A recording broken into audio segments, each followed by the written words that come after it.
ہمارے نظام تعلیم سے نکلے ہوئے نوجوان پڑھ تو لیتے ہیں، مگر ان میں اس بات کی صلاحیت نہیں ہوتی کہ شہادتوں اور استدلال کو پرکھ سکیں یا ایک آزاد اور غیر جانبدار رائے قائم کر سکیں۔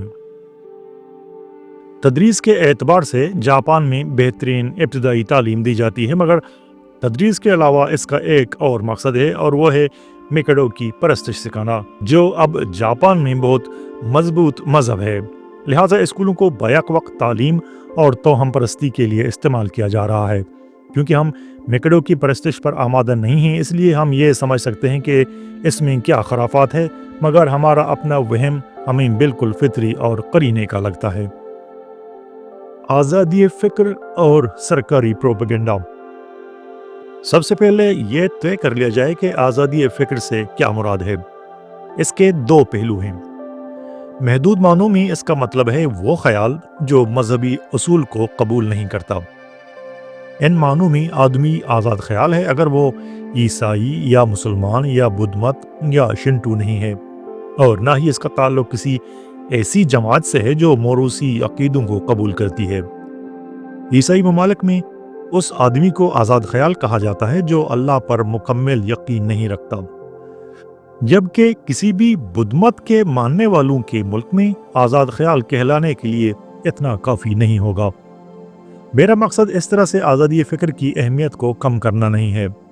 میں خود تمام مذاہب سے باغی ہوں اور چاہتا ہوں کہ ہر طرح کا مذہبی عقیدہ فنا ہو جائے۔ میرا خیال ہے کہ عمومی طور پر مذہب کوئی اچھی چیز نہیں ہے۔ یہ ضرور ہے کہ کچھ مخصوص حالات اور جگہوں پر مذہب کے اچھے اثرات مرتب ہوئے ہیں، مگر میں مذہب کو انسانی فکر کی طفلی کے زمانے کی پیداوار سمجھتا ہوں، اور ارتقاء کی ایسی منزل جس سے اب ہم باہر نکل چکے ہیں۔ یہ تو ہوا اس کا محدود مطلب، مگر آزادی فکر کی اصطلاح کے ایک وسیع تر معنی بھی ہیں جو زیادہ اہم ہے، کیونکہ یہ وسیع تر معنی ہیں جن معنوں میں مذہب نے آزادی فکر کو روکا ہے۔ ان وسیع تر معنی کی تعریف اتنی آسان نہیں ہے جتنی کی محدود معنی کی تھی، اور اس کو سمجھنے میں ذرا سا وقت لگے گا۔ جب ہم کسی چیز کو آزاد کہتے ہیں تو ہمارا مطلب اس وقت تک واضح نہیں ہوتا جب تک ہم یہ نہ بتائیں کہ کس چیز سے آزاد۔ جو بھی آزاد ہے وہ کسی جبر یا مجبوری سے آزاد ہے، اور ہمیں یہ بتانا پڑے گا کہ وہ جبر یا مجبوری کیا ہے۔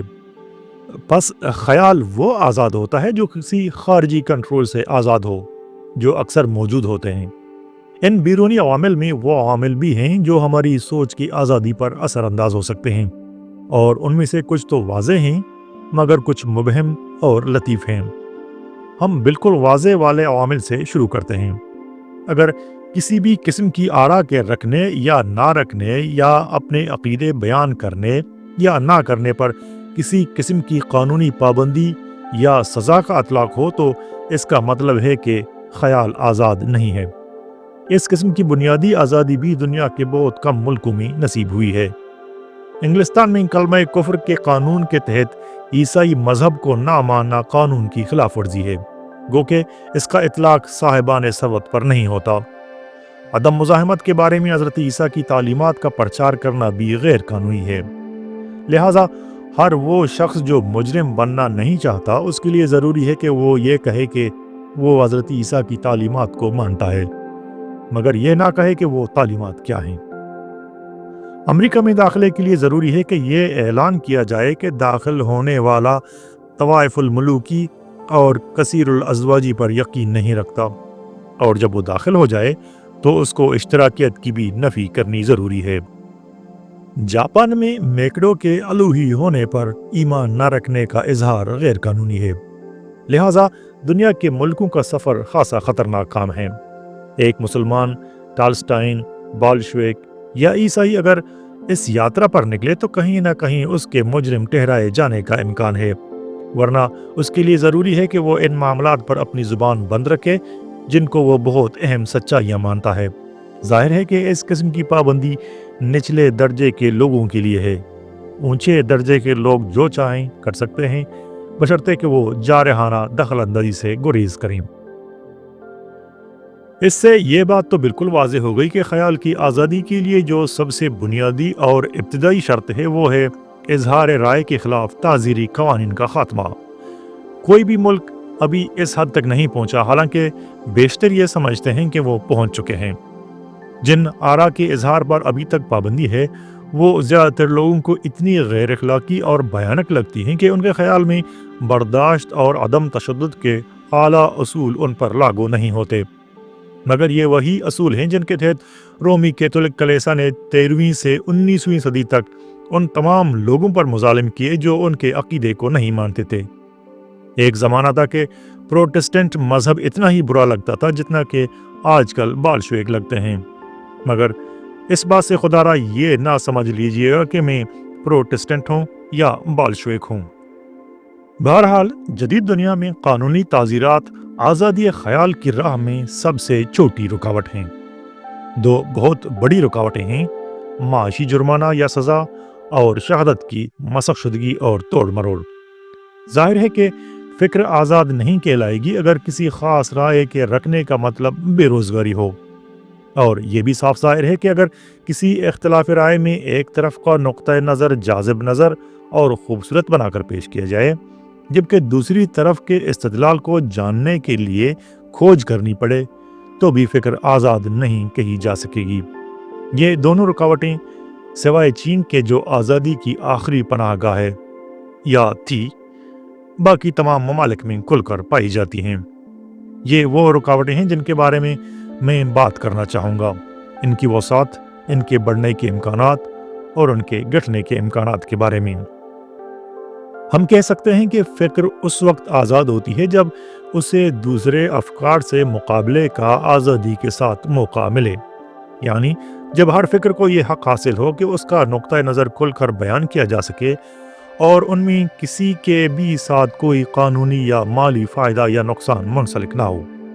یہ ایک ایسا مثالی خواب ہے جو مختلف وجوہات کی بنا پر پوری طرح کبھی بھی شرمندہ تعبیر نہیں ہو سکتا، مگر جہاں ہم ہیں وہاں سے یقیناً کافی حد تک آگے بڑھا جا سکتا ہے۔ میری اپنی زندگی سے 3 مثالیں یہ بتا سکتی ہیں کہ کس طرح آج کے انگلستان میں عیسائیت کا پلڑا باری ہے۔ یہ بتانے کی وجہ یہ ہے کہ آج بھی بیشتر لوگ یہ نہیں جانتے کہ پکی لا ادریت کسی قسم کی دشواریوں سے دوچار ہے۔ پہلا واقعہ میری زندگی کے ابتدائی زمانے کا ہے۔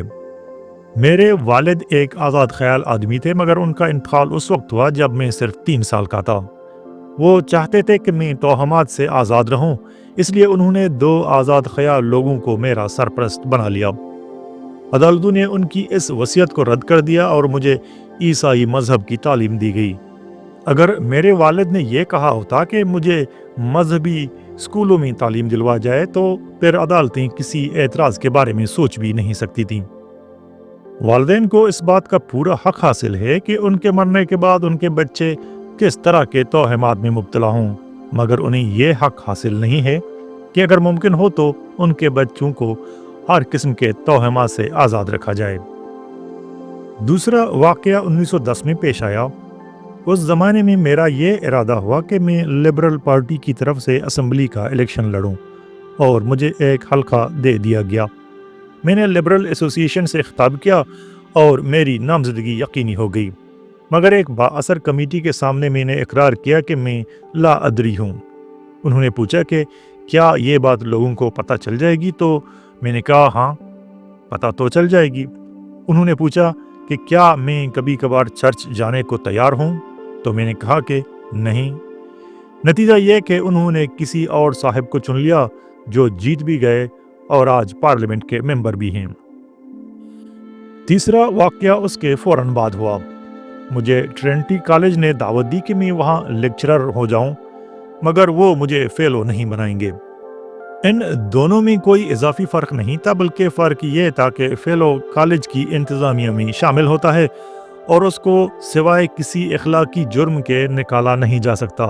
مجھے فیلو نہ بنانے کا مقصد یہ تھا کہ پادریوں کے حامی یہ نہیں چاہتے تھے کہ ان کے خلاف کسی ووٹ کا اضافہ ہو۔ نتیجہ یہ کہ 1916 میں جب جنگ پر میرے خیالات ان کو پسند نہیں آئے تو انہوں نے مجھے ملازمت سے برخاست کر دیا۔ یہ 3 واقعات مختلف قسم کے نقصانات کی نشاندہی کرتے ہیں جو ایک ہلکے آزاد خیال کو آج کے انگلستان میں بھی برداشت کرنے پڑتے ہیں۔ دوسرے آزاد فکر کے لوگ بھی ایسے کئی واقعات سنا سکتے ہیں جو میرے واقعات سے بھی کہیں زیادہ سخت ہوں گے۔ نتیجہ یہ ہے کہ وہ لوگ جو کھاتے پیتے یا با اثر نہیں ہیں، ان کی یہ ہمت نہیں ہوتی کہ وہ اپنے عقائد کے بارے میں کھل کر بات کر سکیں۔ آزادی فکر کا یہ فقدان صرف دینی عقائد تک ہی محدود نہیں ہے۔ اشتراکیت یا آزادانہ اختلاط میں دلچسپی رکھنے والے آدمی کو اور بھی زیادہ نقصان پہنچ سکتا ہے۔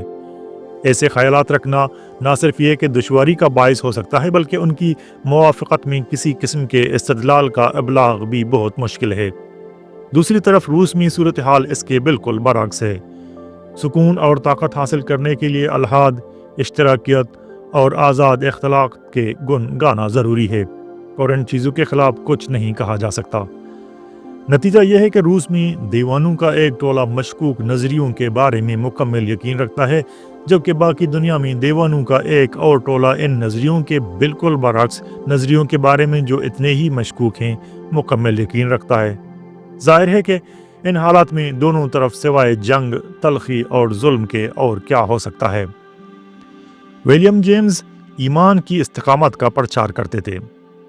میں شک کی استقامت کا پرچار کرنا چاہوں گا۔ ہمارا کوئی بھی عقیدہ مکمل طور پر سچ نہیں ہے۔ سب کے گرد الہام اور سہو کا ہلکا سا حالہ ضرور ہے۔ اپنے عقائد کی سچائی میں اضافے اور انہیں جھوٹ سے پاک کرنے کے طریقے ہم سب جانتے ہیں، یعنی سب کی بات سننا، تمام متعلقہ حقیقتوں کو جانچنا، اپنے عصبیت کو ان لوگوں سے بحث کر کے قابو میں لانا جن کی خود اپنی ایک عصبیت ہو، اور ان تمام دعووں کو رد کرنے کے لیے تیار رہنا جو ناقص نکلیں۔ یہ طریقے سائنس میں استعمال کیے جاتے ہیں، اور انہی نے سائنس کے سارے علم کو جنم دیا ہے۔ ہر وہ شخص جس کا زاویہ نظر سائنسی ہے، یہ مانتا ہے کہ جو کچھ بھی سائنس آج کہتی ہے یا سمجھتی ہے وہ نئی دریافتوں کے ساتھ ساتھ بدلتا چلا جائے گا، مگر فی الحال وہ سچ کے اس حد تک قریب ہے کہ اس سے عملی افادیت حاصل کی جا سکتی ہے۔ کیسی عجیب بات ہے کہ ماں سوائے سائنس کی دنیا کے جس کا علم کسی حد تک مستند ہونے کا دعویٰ کر سکتا ہے، لوگوں کا رویہ تذبذب اور بے یقینی سے بھرا ہوا ہے۔ دوسری طرف مذہب اور سیاست ہیں جن کا سائنسی علوم سے کہیں دور کا بھی واسطہ نہیں ہے، مگر ان دونوں کے پیروکار اپنا یہ حق سمجھتے ہیں کہ ایک مطلق رائے رکھیں، چاہے اس کی اساس جنگ، بھوک اور قید و بند پر ہی کیوں نہ ہو، اور یہ کہ اپنی آراء کا کسی دوسری آراء سے تقابل کا ڈٹ کر دفاع کریں۔ اگر کسی طرح سے ہم لوگوں کو لا ادری طریقہ فکر کے لیے عارضی طور پر ہی راضی کر لیں تو دنیا کی 90% برائیاں ختم ہو جائیں گی۔ جنگ ناممکن ہو جائے گی کیونکہ ہر فریق یہ سمجھ جائے گا کہ دونوں ہی غلط ہیں۔ ظلم کا خاتمہ ہو جائے گا۔ تعلیم لوگوں کے دماغ کو روشن خیالی عطا کرے گی، نہ کہ تنگ نظری۔ لوگوں کو کام اس لیے سونپا جائے گا کہ وہ اس کے اہل ہوں گے، نہ کہ اس لیے نہیں کہ وہ صاحب اقتدار حضرات کے غیر عقلی عقیدوں میں یقین رکھتے ہوں گے۔ لہٰذا معقول تشکیک ہی اگر وہ پیدا کی جا سکے، حضرت عیسیٰ کا سنہرا دور واپس لا سکتی ہے۔ ابھی حال ہی میں سائنس کا ایک عظیم کارنامہ نظریہ اضافت کی شکل میں سامنے آیا ہے۔ ایک امن پسند جرمن یہودی آئنسٹائن کو جنگ کے آغاز میں جرمن حکومت نے تحقیق پر مامور کیا تھا۔ اس کی پیشن گوئیوں کی 1919 میں ایک تجربے کے ذریعے توثیق کی گئی ہے۔ اس کا نظریہ پوری روایتی طبیعت کو الٹ پلٹ کر رکھ دیتا ہے۔ اس نے روایتی حرکتی قوانین کو تقریباً اتنا ہی نقصان پہنچایا ہے جتنا کہ ڈارون نے جینیسس کو۔ پھر بھی تمام طبیعت دانوں نے اسے فوراً قبول کر لیا کیونکہ شہادتیں اس کے حق میں تھیں، مگر ان میں سے کسی نے بھی بشمول آئنسٹائن یہ دعویٰ نہیں کیا کہ بس اب یہ آخری اور حتمی نظریہ ہے۔ کچھ مشکلات ہیں جن کا حل آئنسٹائن کے پاس نہیں ہے۔ اس نظریے میں بھی ترمیمات کی جائیں گی جس طرح نیوٹن کی نظریات میں کی گئی ہیں۔ یہ انتقادی اور غیر مطلقانہ قبولیت دراصل سائنس کا ہی خاصہ ہے۔ سوچنے کی بات یہ ہے کہ اگر آئنسٹائن نے کوئی اتنی ہی مدلل اور نئی بات مذہب یا سیاست کے بارے میں کہی ہوتی تو کیا ہوتا؟ انگریزوں کو اس میں پرشینزم کی بو آتی، سامیوں کے مخالفوں کو اس میں صہیونیوں کی سازش نظر آتی، تمام ممالک کے قوم پرستوں کو اس میں بزدلانہ امن پسندی کا رنگ نظر آتا اور وہ الزام لگاتے کہ یہ صرف فوجی نوکری سے بچنے کا ایک بہانہ ہے۔ تمام دقیانوسی پروفیسر پولیس سے کہتے کہ آئنسٹائن کی تمام تحریریں ضبط کر لی جائیں، اس کی موافقت میں بولنے والے تمام استادوں کو نوکری سے نکال دیا جائے۔ اس درمیان میں وہ خود کسی پسماندہ ملک کی حکومت پر قبضہ کر لیتے جہاں ان کے نظریے کے سوا کچھ بھی پڑھانا جرم قرار دیا جاتا، جو بذات خود ایک پراسرار نظریہ بن جاتا جو کسی کی بھی سمجھ میں نہ آتا۔ آخرکار ان کے نظریے کی موافقت یا مخالفت میں کوئی مزید مواد اکٹھا کیے بغیر اس کے غلط یا صحیح ہونے کا فیصلہ میدان جنگ میں ہوتا۔ ولیم جیمز کی ایمان کی استقامت کا یہی ایک منطقی نتیجہ نکل سکتا ہے۔ جس چیز کی ضرورت ہے وہ عقیدے کی مستقل مزاجی اور پختگی نہیں ہے، بلکہ یہ خواہش ہے کہ جس چیز کو ہم صحیح مانتے ہیں اس کے بالکل برعکس کیا نقطہ نظر ہے۔ اگر یہ مان لیا جائے کہ معقول تشکیک ایک پسندیدہ فعل ہے تو پھر یہ جاننا اہم ہو جاتا ہے کہ دنیا میں ایسا یقین جس کی بنیاد غیر معقول یعنی عقل پر نہیں ہے اتنی زیادتی کے ساتھ کیوں ہے۔ میرے خیال سے اس کی خاصی بڑی وجہ تو ایک عام آدمی کا فطری غیر عقلی رویہ اور اس کی سریع الاعتقادی ہے، مگر اس بیج کو جو چیزیں پالتی پوستی اور پروان چڑھاتی ہیں ان میں سے اہم ترین یہ ہیں: تعلیم، پروپیگنڈا اور معاشی دباؤ۔ آئیں ان کو باری باری سمجھتے ہیں۔ تعلیم۔ تمام ترقی یافتہ ملکوں میں ابتدائی تعلیم حکومت کے ہاتھ میں ہے۔ سرکاری افسر یہ بات جانتے ہیں کہ بہت سی چیزیں جو پڑھائی جاتی ہیں غلط ہیں اور بہت سی ایسی ہیں جن کے بارے میں زیادہ تر لوگ مشکوک ہیں۔ مثلا تاریخ ہی کو لے لیجئے۔ ہر قوم اسکول کی تاریخ کی کتابوں میں اپنی مدح میں مبتلا ہے۔ جب کوئی شخص اپنی سوانح لکھتا ہے تو اس سے امید کی جاتی ہے کہ وہ کثر نفسی سے کام لے گا، مگر جب کوئی قوم اپنی تاریخ لکھتی ہے تو شیخی، جھوٹی تعریفوں اور خود ستائی کی تمام حدیں پار کر جاتی ہیں۔ جب میں چھوٹا تھا تو کتابیں سکھاتی تھیں کہ فرانسیسی عیار ہیں اور جرمن نیک ہیں۔ اب وہ اس کے بالکل برعکس پڑھاتی ہیں۔ دونوں میں سے کسی بات میں بھی سچ کا ذرا سا شائبہ تک نہیں ہے۔ جرمنی کی نصابی کتابیں واٹرلو کی جنگ کے بارے میں یہ سکھاتی ہیں کہ ویلنگٹن جنگ ہارنے ہی والا تھا جو بلوچر نے صورتحال کو سنبھال لیا۔ انگلستان کی نصابی کتابیں بلوچر کو بہت ہی کم اہمیت دیتی ہیں۔ دونوں نصابی کتابوں کے لکھنے والوں کو پتا ہے کہ دونوں ہی سچ نہیں کہہ رہے۔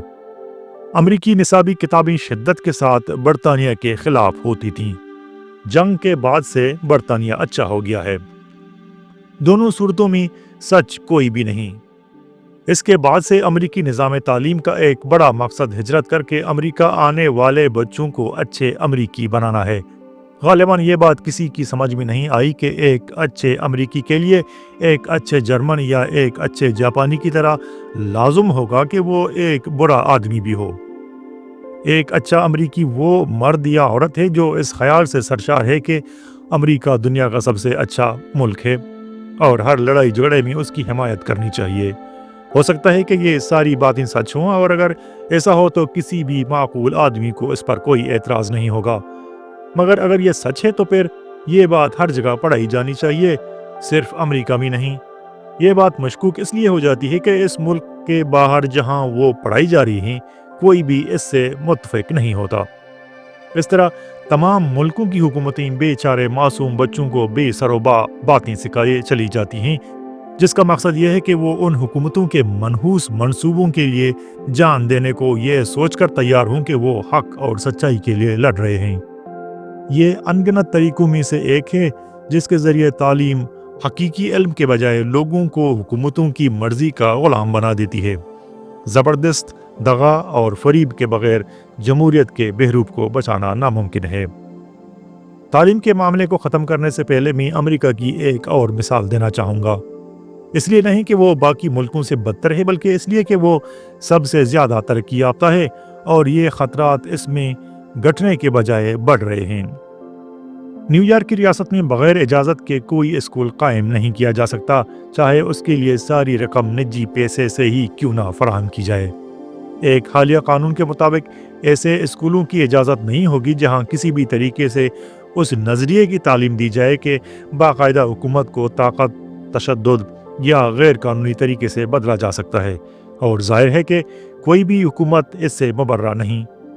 لہٰذا اس قانون کے مطابق جنگ کے دوران یہ کوشش کرنا کہ جرمنی میں قیصر کی حکومت ٹوٹ جائے غیر قانونی ہونا چاہیے تھا، اور اس کے بعد سے سوویت حکومت کے خلاف کولچک اور ڈیمکن کی مدد غیر قانونی ہونی چاہیے تھی۔ ظاہر ہے کہ اس قانون کا یہ مقصد نہیں تھا۔ جو دراصل مقصد تھا وہ اسی زمانے میں جاری کیے گئے ایک اور قانون سے واضح ہوتا ہے جس کا اطلاق سرکاری اسکولوں کے استادوں پر ہوتا تھا۔ اس قانون کے مطابق سرکاری اسکولوں میں پڑھانے کا سرٹیفکیٹ صرف ان لوگوں کو دیا جائے گا جو یہ اطمینان دلائیں کہ وہ اس ریاست اور ریاست ہائے امریکہ کے وفادار اور فرمانبردار ہیں، اور ان لوگوں کو نہیں دیا جائے گا جنہوں نے کبھی بھی اور کہیں بھی ریاست ہائے امریکہ کے علاوہ کسی حکومت کی حمایت کی ہو۔ جس کمیٹی نے یہ قوانین بنائے تھے اس نے یہ بھی کہا کہ وہ استاد جو موجودہ معاشرتی نظام کا حامی نہیں ہے اس کو اپنی نوکری چھوڑ دینی چاہیے، اور یہ کہ کسی ایسے آدمی کو مستقبل کے شہریوں کو پڑھانے کا کام نہیں سونپا جا سکتا جو معاشرتی تبدیلی کے نظریوں سے لڑنے کو تیار نہیں ہے۔ لہٰذا ریاست نیو یارک کے اس قانون کے مطابق حضرت عیسیٰ اور جارج واشنگٹن دونوں ہی نوجوانوں کو تعلیم دینے کے اہل نہیں تھے۔ اگر حضرت عیسیٰ ریاست نیو یارک کے پاس جائیں اور کہیں کہ اپنے بچوں سے کہو کہ میرے پاس آئیں، تو اس کے صدر کا یہ جواب ہوگا، جناب مجھے ایسی کوئی شہادت نہیں ملی ہے جس سے یہ ثابت ہو سکے کہ آپ معاشرتی تبدیلی کے نظریوں سے جنگ کرنے کو تیار ہیں۔ میں نے سنا ہے کہ آپ آسمانی یا خدائی سلطنت کی بات کرتے ہیں، جبکہ یہ ملک خدا کے فضل کرم سے ایک جمہوریت ہے۔ یہ بات ظاہر ہے کہ آپ کی خدائی سلطنت نیو یارک اسٹیٹ کی حکومت سے بہت مختلف ہوگی، لہٰذا کسی بھی بچے کو آپ سے ملنے کی اجازت نہیں دی جا سکتی، اور اگر وہ یہ جواب نہ دے پائے تو پھر وہ ایک سرکاری اہلکار کا فرض ادا نہیں کر سکے گا۔ ایسے قوانین کا اثر بہت اہم اور گہرا ہوتا ہے۔ ایک لمحے کے لیے یہ فرض کر لیجئے کہ ریاست نیو یارک کی حکومت اور اس کا معاشرتی نظام آج تک کے تمام نظاموں میں سب سے اعلیٰ و ارفع ہے۔ اس کے باوجود یہ تو ماننا پڑے گا کہ اس میں کچھ نہ کچھ بہتری کی گنجائش موجود ہے، مگر جو شخص بھی اس بات کو مانتا ہے وہ ریاست نیو یارک میں پڑھانے کے قابل نہیں ہے۔ بالفاظ دیگر اس قانون کی روح سے ریاست نیو یارک میں پڑھانے والے تمام استاد یا تو منافق ہوں یا احمق ہوں۔ ریاست نیو یارک کے اس قانون سے جس خطرہ کو جلا ملتی ہے وہ خطرہ ہے طاقت کا ایک ہی ادارے میں ارتکاز، چاہے وہ ریاست ہو یا کوئی ٹرسٹ ہو یا کوئی اور ادارہ۔ تعلیم کے معاملے میں طاقت ریاست کے ہاتھوں میں ہے، جو بچوں کو ان تمام نظریوں سے دور رکھ سکتی ہے جن کو وہ پسند نہیں کرتی۔ میرا خیال ہے کہ اب بھی کچھ لوگ ایسے ہیں جو یہ سمجھتے ہیں کہ ایک جمہوری مملکت اور عوام میں کوئی فرق نہیں ہے، مگر یہ ایک واہمہ ہے۔ مملکت دراصل اہلکاروں کا ایک مجموعہ ہے، ایک اجتماع ہے۔ ان میں سے ہر ایک کا ایک الگ مقصد ہے۔ وہ اچھی تنخواہیں پاتے ہیں مگر صرف اس وقت تک جب تک تبدیلی نہیں آتی۔ اس نظام میں اگر وہ کوئی تبدیلی چاہتے ہیں تو وہ ہے نوکری شاہی اور اس کی طاقت میں مزید اضافہ۔ اس لیے یہ بالکل فطری بات ہے کہ وہ کسی بھی موقع کا فائدہ اٹھا کر مثلاً جنگ کی حالت میں زیادہ سے زیادہ طاقت اپنے ہاتھوں میں مرکوز کرتے ہیں تاکہ اپنے ماتحتوں پر ایسی طاقت حاصل کر لیں کہ وہ جب چاہیں انہیں فاقوں مار دیں۔ شعور کے معاملات میں جیسے تعلیم کا معاملہ، اس طرح کے حالات ہلاکت خیز، تباہ کن اور مہلک ہوتے ہیں۔ یہ ترقی، آزادی، روشن خیالی اور معقولیت کی پیش قدمی کے امکانات کو بالکل ختم کر دیتے ہیں۔ ظاہر ہے ساری تعلیم کو ریاست کے حوالے کرنے کا منطقی نتیجہ یہی ہے۔ مذہبی رواداری کسی حد تک بڑھی ہے کیونکہ لوگوں نے مذہب کو اہمیت دینا کم کر دیا ہے، مگر سیاست اور معاشیات نے جنہوں نے مذہب کی جگہ لی ہے ظلم کا رجحان بڑھا دیا ہے، جو کسی ایک پارٹی تک محدود نہیں ہے۔ اس طرح کا ظلم روس میں سرمایہ دار ملکوں کے مقابلے میں زیادہ ہے۔ پیٹرگراڈ میں میری ملاقات ایک معروف روسی شاعر الیگزینڈر بلاک سے ہوئی، جن کا بعد میں تنگ دستی اور اسرت سے انتقال ہو گیا۔ بالشویک نے ان کو فنون لطیفہ کی تعلیم پر مامور کیا، مگر الیگزینڈر کو شکایت تھی کہ ان سے یہ کہا جاتا تھا کہ وہ یہ مضمون مارکسی نقطہ نظر سے پڑھائیں۔ وہ یہ نہیں سمجھ پاتے تھے کہ موسیقی میں ہم آہنگی کے نظریے کا مارکس کے نظریے سے کیا تعلق ہے، حالانکہ انہوں نے فاقوں سے بچنے کے لیے اس کی ہر ممکن کوشش کی۔ ظاہر ہے کہ روس میں بالشویک کے برسر اقتدار آنے کے کئی سال بعد تک ایسی کوئی بھی چیز چھاپنا ناممکن تھا جس میں ان نظریوں پر تنقید کی گئی ہو۔ روس اور امریکہ کی مثالیں ہمیں اس نتیجے کی طرف لے جاتی ہیں کہ جب تک لوگ سیاست کے معاملے میں موجود متشدد اور متعصبانہ رویہ رکھیں گے، سیاست کے بارے میں آزادی خیال کی کوئی گنجائش پیدا نہیں ہو سکے گی۔ نہ صرف یہ بلکہ یہ بھی خطرہ ہے کہ یہی رویہ زندگی کے اور شعبوں تک بھی پہنچ جائے گی، جس طرح روس میں ہوا ہے۔ صرف سیاسی شک پسندی ہی ہمیں اس بدقسمتی سے نکال سکتی ہے۔ یہ نہیں سوچنا چاہیے کہ جو سرکاری افسر تعلیم کے ذمہ دار ہیں وہ بچوں کو تعلیم دینا چاہتے ہیں، بلکہ ان کا مقصد تو بغیر عقل کے معلومات دینا ہے۔ تعلیم کے دو مقاصد ہونے چاہیے۔ پہلا واضح اور قطعی علم سکھانا، یعنی لکھنا، پڑھنا، زبان اور ریاضی وغیرہ، اور دوسرا ایسی دماغی ترغیب دینا جو لوگوں کو علم حاصل کرنے اور اپنے لیے خود فیصلے کرنے میں معاون ہو۔ اس میں سے پہلے والے کو ہم معلومات اور دوسرے کو عقل یا ذہانت کہہ سکتے ہیں۔ معلومات کی افادیت سے اصولی اور عملی دونوں طریقے سے انکار نہیں کیا جا سکتا۔ بغیر ایک پڑھی لکھی عوام کے ایک جدید مملکت ممکن نہیں ہے، مگر عقل اور ذہانت کی افادیت صرف اصولی طور پر مانی جاتی ہے، عملی طور پر نہیں۔ کوئی یہ نہیں چاہتا کہ عام آدمی خود سے کچھ بھی سوچے، کیونکہ یہ سمجھا جاتا ہے کہ جو لوگ خود سوچ سکتے ہیں ان کو سنبھالنا مشکل ہو جاتا ہے اور وہ انتظامی مشکلات کھڑی کر سکتے ہیں۔ افلاطون کی زبان میں صرف مربی ہی سوچ سکتے ہیں، باقی لوگوں کو صرف اطاعت کرنی چاہیے اور لیڈران کے پیچھے مویشیوں کی طرح چلنا ہے۔ یہ نظریہ غیر شعوری طور پر جمہوریت میں بھی آ گیا ہے اور اس نے تعلیم کو اساسی طور پر مسخ کر دیا ہے۔ جس ملک نے بغیر ذہانت کے معلومات دینے میں سب سے زیادہ کامیابی حاصل کی ہے وہ جدید تہذیب میں نیا داخل ہوا ہے، یعنی جاپان۔ تدریس کے اعتبار سے جاپان میں بہترین ابتدائی تعلیم دی جاتی ہے، مگر تدریس کے علاوہ اس کا ایک اور مقصد ہے اور وہ ہے میکڈو کی پرستش سکھانا، جو اب جاپان میں بہت مضبوط مذہب ہے۔ لہٰذا اسکولوں کو بیک وقت تعلیم اور توہم پرستی کے لیے استعمال کیا جا رہا ہے۔ کیونکہ ہم میکڈو کی پرستش پر آمادہ نہیں ہیں، اس لیے ہم یہ سمجھ سکتے ہیں کہ اس میں کیا خرافات ہے، مگر ہمارا اپنا وہم ہمیں بالکل فطری اور قرینے کا لگتا ہے۔ لہٰذا ہم اپنے وہم کی سچی حقیقت کو اس حد تک نہیں جان سکتے جتنا کہ جاپان کے توہمات کو جان سکتے ہیں۔ ہاں، اگر کوئی جاپانی یہ کہنا چاہے کہ ہمارے اسکولوں میں جو کچھ پڑھاتے ہیں وہ عقل کے لیے اتنا ہی نقصان دہ ہے جتنا کہ میکڈو کی آفاقیت میں یقین کرنا، تو مجھے یقین ہے کہ وہ کافی اچھا کیس تیار کر سکے گا۔ مگر فی الحال میں علاج کی تلاش میں نہیں ہوں، بلکہ صرف تشخیص کرنا چاہتا ہوں۔ ہم اس متناقض حقیقت سے دوچار ہیں کہ تعلیم خود عقل اور آزادی فکر کی راہ میں حائل ہے۔ اس کی بنیادی وجہ تو یہی ہے کہ ریاست نے تعلیم پر قبضہ کر لیا ہے، مگر ایسا نہیں ہے کہ اس کی وجہ صرف یہی ہو۔ پروپیگنڈا۔ ہمارے نظام تعلیم سے نکلے ہوئے نوجوان پڑھ تو لیتے ہیں، مگر ان میں اس بات کی صلاحیت نہیں ہوتی کہ شہادتوں اور استدلال کو پرکھ سکیں یا ایک آزاد اور غیر جانبدار رائے قائم کر سکیں۔ پھر ان پر زندگی بھر بالکل بے سروپا چیزوں کی بھرمار ہوتی ہے، جیسے یہ کہ بلینک کی گولیاں تمام امراض کا علاج ہیں، یا یہ کہ اسپرٹزبرجن گرم اور زرخیز ہے، اور یہ کہ جرمن مردار کھاتے ہیں۔ جدید سیاستدانوں اور حکومتوں نے پروپیگنڈے کا فن اشتہاروں کے فن سے سیکھا ہے۔ اشتہاری صنعت کا نفسیات کی سائنس پر بڑا احسان ہے۔ پرانے زمانے میں ماہر نفسیات یہ سمجھتے تھے کہ کسی شخص کے لیے بہت سے لوگوں کو اس بات پر راضی کر لینا ممکن نہیں ہے کہ وہ بہت اچھا ہے۔ تجربے نے ہمیں یہ سکھایا ہے کہ وہ غلط تھے۔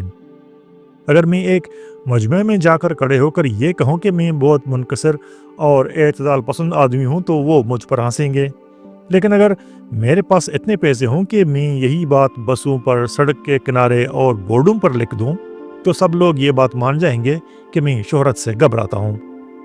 اگر میں کسی دکاندار سے جا کر کہوں کہ دیکھو، یہ جو سامنے والا دکاندار ہے وہ تمہارا تمام کاروبار تم سے چھین رہا ہے، بہتر یہ ہے کہ تم اس کو گولی مار دو قبل اس کے کہ وہ تم کو گولی مار دے، تو ہر دکاندار مجھے پاگل سمجھے گا۔ مگر جب یہی بات سرکار بینڈ باجے کے ساتھ زور شور سے کہتی ہے تو سب دکاندار مان جاتے ہیں اور بعد میں حیران ہوتے ہیں جب کاروبار میں مزید نقصان ہوتا ہے۔ رسل کی مراد یہاں دوسرے ملکوں سے مقابلے کے بارے میں ہے۔ پروپیگنڈا جو باقاعدہ اشتہاری کمپنیوں کی طرح کیا جائے اب تمام حکومتوں کا طریقہ بن چکا ہے اور رائے عامہ کو بھی اسی طریقے سے بنایا اور بگاڑا جاتا ہے۔ پروپیگنڈے میں دو بہت ہی شرانگیز چیزوں کا اب باقاعدگی سے استعمال ہو رہا ہے۔ ایک تو یہ کہ بجائے اس کے کہ اس کا استعمال سنجیدہ مسائل کے لیے کیا جائے، یہ زیادہ تر ان چیزوں میں کشش پیدا کر رہا ہے جو غیر عقلی اور بیکار ہیں۔ دوسرے یہ کہ دولت اور طاقت والے اسی کے ذریعے ناجائز اور غیر منصفانہ فائدہ اٹھا رہے ہیں۔ ایک اور اعتراض یہ کیا جاتا ہے کہ پروپیگنڈا جذبات کو زیادہ بھڑکاتا ہے اور عقل کو کم تحریک دیتا ہے۔ میرے خیال میں اس اعتراض کو کچھ زیادہ طویل دیا گیا ہے۔ جذبات اور عقل کے درمیان جو لکیر ہے، جو حد ہے، وہ اتنی باریک نہیں ہے جتنی لوگ سمجھتے ہیں۔ پھر یہ کہ ایک چالاک آدمی کسی اچھی چیز کے حق میں جس کو لوگ مان سکتے ہیں بہت ہی عقلی دلائل کھڑے کر سکتا ہے۔ کسی بھی سنجیدہ معاملے میں ہمیشہ دونوں طرف کچھ اچھے اور باری دلائل ہوتے ہیں۔ صاف اور کھلے جھوٹ کو تو پکڑا جا سکتا ہے مگر اس کی ضرورت نہیں پڑتی۔ مثلا صرف 2 لفظ لکس صابن لوگوں کو اسے خریدنے کی طرف کھینچتا ہے، جبکہ ان 2 الفاظ کے تو کوئی بھی معنی نہیں ہے، نہ ہی یہ کچھ کہتے ہیں۔ اگر انہیں الفاظ کو جہاں بھی یہ لکھے ہوں لیبر پارٹی سے بدل دیں تو اب یہ اس پارٹی کا اشتہار بن گیا اور ہزاروں لوگ اس پارٹی کو ووٹ دیں گے، حالانکہ اس میں اشتہار میں کہی گئی کسی بات کا بالذات تو کوئی بھی کمال نہیں ہے۔ مگر مزے کی بات یہ ہے کہ اگر ہم کسی بھی قضیہ میں دونوں طرف یہ پابندی لگا دیں کہ ان کے اشتہار ایک بہت زیادہ پڑھے لکھے لوگوں کی کمیٹی طے کرے گی جو منطقی طور پر بامقصد، معقول اور مناسب ہوں، تو تب بھی پروپیگنڈے کی جس طرح سے وہ آج کیا جاتا ہے بنیادی خرابی اپنی جگہ برقرار رہے گی۔ مثلا اسی قانون کے تحت اگر 2 پارٹیوں کو پروپیگنڈے کی اجازت دے دی جائے جن میں سے ایک کے پاس 10 لاکھ پاؤنڈ ہوں اور دوسرے کے پاس 5 لاکھ پاؤنڈ ہوں، تو ظاہر ہے کہ جس کے پاس زیادہ پیسے ہوں وہ زیادہ اشتہار دے سکے گی اور جس کے پاس کم ہیں وہ اتنے اشتہار نہیں دے سکے گی، لہٰذا امیر پارٹی جیت جائے گی۔ مقصد یہ ہے کہ ہر پروپیگنڈے میں جو جھوٹ اور غلط باتیں کہی جاتی ہیں اگر ان کو بالکل سرے سے ختم کر دیا جائے تب بھی پروپیگنڈے کی یہ خرابی کہ وہ زیادہ وسائل والے کی حق میں جاتا ہے ختم نہیں ہوگی۔ اب ظاہر ہے کہ یہ صورتحال مزید خراب ہو جاتی ہے جب ایک پارٹی یا ایک فریق حکومت ہو۔ روس میں پروپیگنڈے پر حکومت کا مکمل قبضہ ہے مگر اس کی ضرورت نہیں ہے۔ جو فوقیت حکومت کو اپنے مخالفین کے مقابلے میں حاصل ہوتی ہے وہ عموماً حکومت کو جتوانے کے لیے کافی ہوتی ہے تاکہ وہ کوئی بہت ہی خراب چیز کرنا چاہ رہی ہو۔ لہذا پروپیگنڈے پر جو اعتراض ہے یا اس میں جو منفی خصوصیات ہیں ان کا تعلق صرف اس بات سے نہیں ہے کہ یہ جذبات کا غلط استعمال کرتا ہے بلکہ اس سے بھی ہے کہ زیادہ وسائل والے کو غیر منصفانہ فائدہ پہنچاتا ہے۔ صحیح آزادی فکر کے لیے ضروری ہے کہ ہر طرح کی آراء اور ہر طرح کے نظریے کو پلنے پھولنے کے برابر کے مواقع حاصل ہوں، اور یہ چیز صرف قانون کے ذریعے حاصل ہو سکتی ہے، مگر ایسے کسی قانون کے بننے کے قطعاً امکانات نہیں ہیں۔ حکومت خود ہی ایسا قانون بنا کر اپنے پیر پر کیوں کلاڑی مارے گی؟ لہذا پروپیگنڈے کی خرابیوں کا علاج قانون میں بھی نہیں ڈھونڈا جا سکتا۔ دراصل اس کا علاج صرف بہتر تعلیم اور ایک تشکیک پسند رائے عامہ میں مضمر ہے، مگر فی الحال میں علاجوں کی بات نہیں کر رہا۔ معاشی دباؤ۔ میں آزادی فکر کے اس حصے کے بارے میں کچھ باتیں تو کہہ چکا مگر اب اس مسئلے پر عمومی گفتگو ہو جائے کیونکہ یہ ایسا خطرہ ہے جس کو اگر قابو میں نہ کیا گیا تو یہ بڑھتا ہی چلا جائے گا۔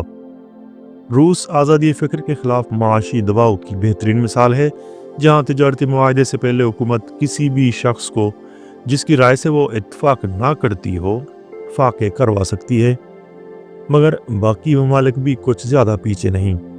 فرانس میں جب ڈریفس کا جھگڑا چل رہا تھا تو کوئی بھی استاد اپنی نوکری سے ہاتھ دھو سکتا تھا اگر اس معاملے کے شروع میں وہ ڈریفس کا حامی ہو اور آخر میں اس کا مخالف۔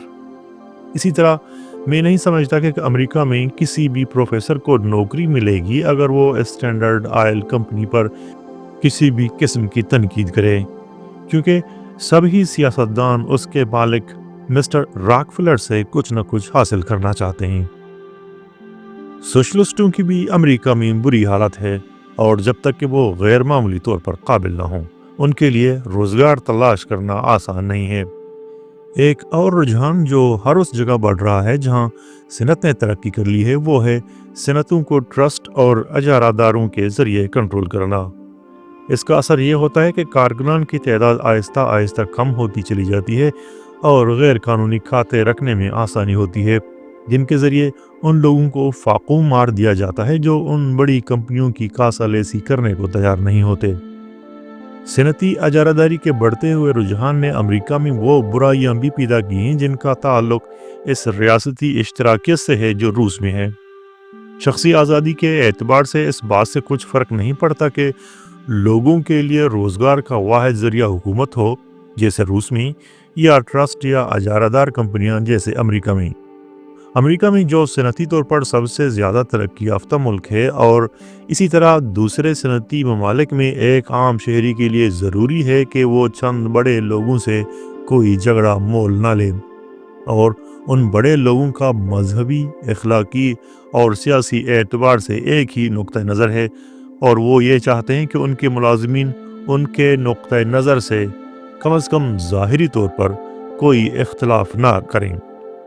ایک آدمی جو کھل کر عیسائی مذہب سے اختلاف رکھتا ہے یا آئلی قوانین میں تبدیلی چاہتا ہے یا بڑی کارپوریشنوں کی طاقت پر اعتراض کرتا ہے تو اس کے لیے امریکہ خاصا مشکل ملک ہو سکتا ہے، تاکہ وہ کوئی بہت مشہور و معروف ادیب ہو۔ یہی صورتحال ہر اس ملک میں ہے یا ہوگی جہاں صنعتی اجارہ دار کمپنیاں پروان چڑھیں گی۔ لہٰذا آزادی فکر یا شخصی آزادی کا بچاؤ 19ویں صدی کے مقابلے میں، جب آزاد مقابلہ ایک حقیقت تھا، اس دنیا میں جو اب بن رہی ہے مشکل تر ہوتا جائے گا۔ جو لوگ بھی اس قسم کی آزادی کی پرواہ کرتے ہیں، یا انہیں یہ بات دھیان میں رکھنی چاہیے کہ صنعتی دور کے شروع میں جن طریقوں سے اس برائی کا مقابلہ کیا گیا تھا وہ اب کارگر نہیں ہوں گے۔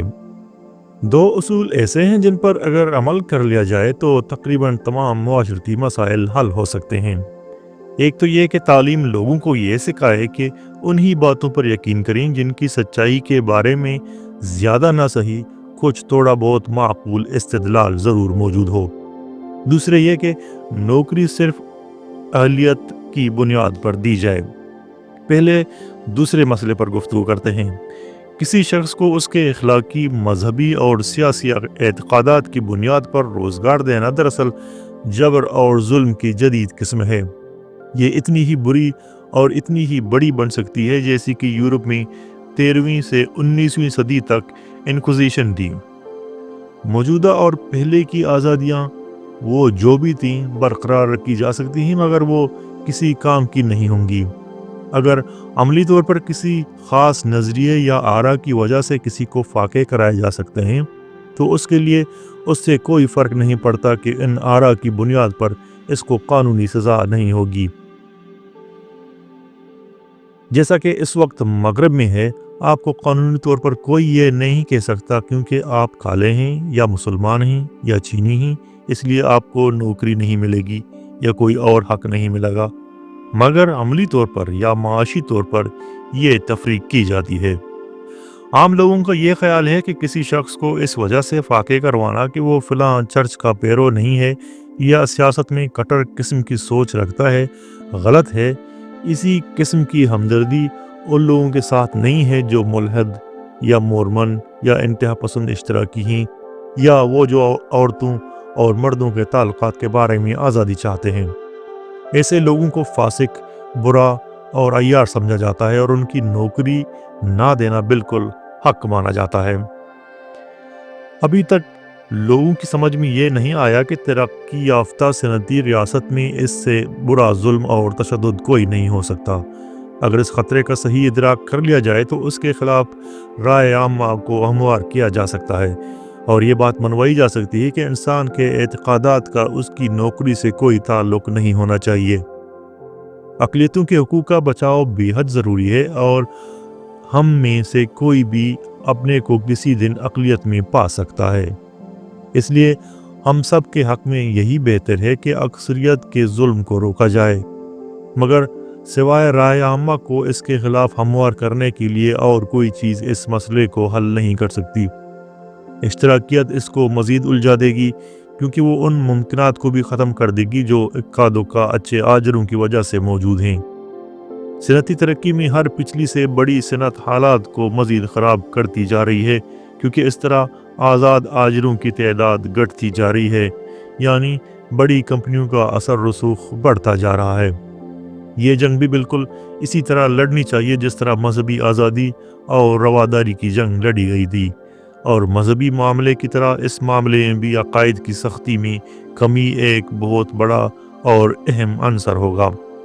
جب تک لوگوں کا کیتھولک یا پروٹسٹنٹ مذہب پر اندھا یقین تھا، اس وقت تک وہ دوسروں پر ظلم کرنے کو تیار تھے، اور جب تک لوگوں کو اپنے ان جدید عقائد پر اندھا یقین ہے، وہ ان کے نام پر بھی ظلم کرتے رہیں گے۔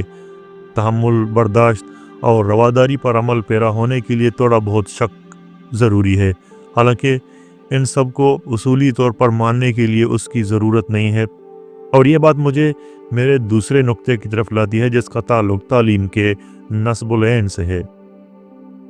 اگر دنیا میں برداشت اور رواداری کو فروغ دینا ہے تو اسکولوں میں ایک چیز ضرور سکھانی پڑے گی، اور وہ ہے شہادت یا استدلال کو پرکھنے کی صلاحیت اور عادت، اور یہ کہ اس چیز کی مکمل حمایت نہ کی جائے جس کو سچ ماننے کے لیے کوئی استدلال نہ ہو۔ مثلا اخباروں کو پڑھنے کا فن سکھانا ضروری ہے۔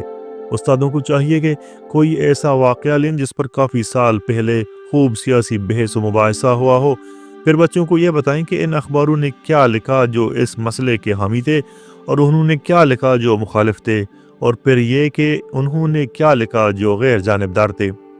پھر ان کو یہ سکھایا جائے کہ دونوں طرف کی جانبداری کو ہٹا کر کس طرح سے صحیح نقطہ نظر تک پہنچا جا سکتا تھا، اور یہ بھی کہ اخباروں میں جو کچھ لکھا جاتا ہے وہ قریب قریب جھوٹ ہوتا ہے۔ اس طرح سے ان میں جو نکتہ چینی اور تشکیک پسندی پیدا ہوگی، وہ انہیں اس حقیقت پسندی سے بچائے گی جس کے ذریعے شریف لوگوں کو بدماشوں کے نقطہ نظر کا پرچار کرنے کی ترغیب دی جاتی ہے۔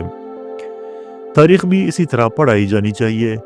نیپولین کے 1813 اور 1814 کے مہمات اور جنگوں کے بارے میں مونٹیرو رسالے میں جو کچھ چھپا وہ پڑھایا جائے، یعنی یہ کہ کس طرح پیرس کے لوگ اتحادیوں کو دیکھ کر حیران رہ گئے جن کی اس رسالے کے مطابق نیپولین نے مار بھگایا تھا۔ ذرا بڑی جماعتوں میں بچوں سے کہا جائے کہ وہ یہ گنیں کہ لینن کو ٹراٹسکی نے کتنی مرتبہ قتل کیا تھا کہ وہ موت سے نفرت کر سکیں۔ آخر میں ان کو ایک سرکار کی منظور شدہ تاریخ دی جائے اور ان سے یہ کہا جائے کہ وہ یہ بتائیں کہ فرانس کے اسکولوں میں جو کتاب پڑھائی جاتی ہے وہ ان جنگوں کے بارے میں کیا لکھے گی جو برطانیہ اور فرانس کے درمیان ہوئیں۔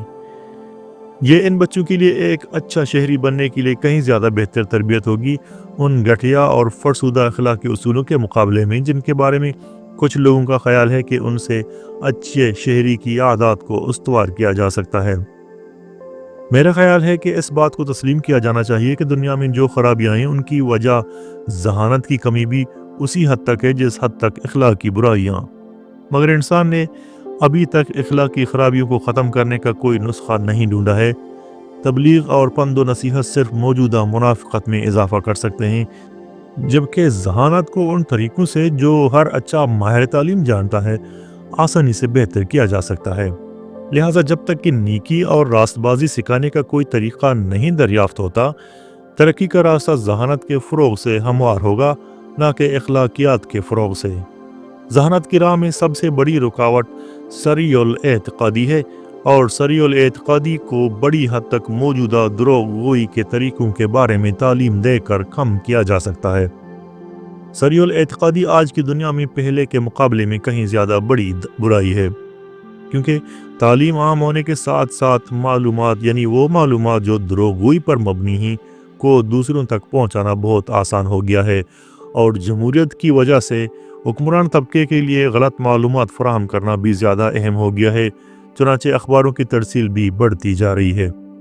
اگر مجھ سے پوچھا جائے کہ دنیا کو ان دو ضابطوں کو قبول کرنے کے لیے کس طرح آمادہ کیا جائے، یعنی نوکریاں اہلیت کی بنیاد پر دی جائیں اور تعلیم کا ایک ہدف یہ ہونا چاہیے کہ لوگوں کو یہ عادت ڈالی جائے کہ وہ کسی بات کو اس وقت تک نہ مانیں جب تک اس کے لیے استدلال موجود نہ ہو، تو میرا جواب یہ ہوگا کہ یہ صرف ایک روشن خیال اور آگہی سے بھرپور رائے عامہ کے ذریعے ممکن ہے، اور اس طرح کی رائے عامہ وہی لوگ پیدا کر سکتے ہیں جس میں اس کو پیدا کرنے کی خواہش ہو۔ میں نہیں سمجھتا کہ وہ معاشی تبدیلیاں جو اشتراکی پیدا کرنا چاہتے ہیں بذات ان برائیوں کو ختم کرنے میں کامیاب ہوگی جن کا ہم تذکرہ کر رہے ہیں۔ میرا خیال ہے کہ چاہے سیاست میں کچھ بھی ہو، معاشی ترقی کے ساتھ ساتھ ذہنی آزادی کا تحفظ مشکل سے مشکل تر ہوتا چلا جائے گا جب تک کہ رائے عامہ یہ اصرار نہ کرے کہ اجیر کی زندگی میں سوائے اس کام کے جو وہ اس کے لیے کرتا ہے کچھ اور عمل دخل نہ رکھے گا۔ سرکار کی کارگزاری کو فقط معائنے اور معمولات تک محدود کر کے تعلیم میں آسانی سے آزادی حاصل کی جا سکتی ہے، بشرطے کہ ہم کرنا چاہیں۔ اگر مشکل یہ ہے کہ اگر ایسا کر بھی دیا جائے تو تمام تعلیم پادری کے پاس چلی جائے گی، کیونکہ بدقسمتی سے اس کو اپنے عقائد پڑھانے میں کہیں زیادہ دلچسپی ہے بنسبت اس دلچسپی کے جو آزاد خیالوں کو اپنے شک پڑھانے میں ہے۔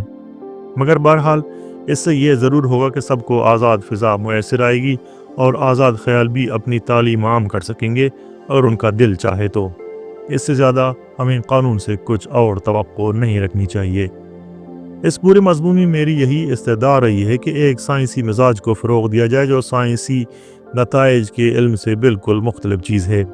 سائنسی مزاج میں یہ طاقت ہے کہ وہ بنی آدم کو دوبارہ پیدا کر سکتا ہے اور مسائل کا حل تلاش کر سکتا ہے۔ سائنس کے نتائج نے میکانیا، پرزہ کاری، زہریلی گیس اور پیلی صحافت کی شکل میں ہماری تہذیب کی مکمل تباہی کی پوری کوشش کی ہے۔ یہ ایک دلچسپ صنعت تضاد ہے جس کو ہو سکتا ہے مشتری پر رہنے والا کوئی شخص مزاح کے طور پر لے لے، مگر ہمارے لیے یہ زندگی اور موت کا سوال ہے۔ اسی کے حل پر اس بات کا دارومدار ہے کہ ہمارے پوتے پوتیاں زیادہ خوشحال دنیا میں سانس لیں گی یا سائنسی طریقوں سے ایک دوسرے کو ختم کر دیں گی، جس کے بعد یا تو نیگرو یا پھر نیوگنی کے پاپو ان بنی آدم کا تقدیر لکھیں گے۔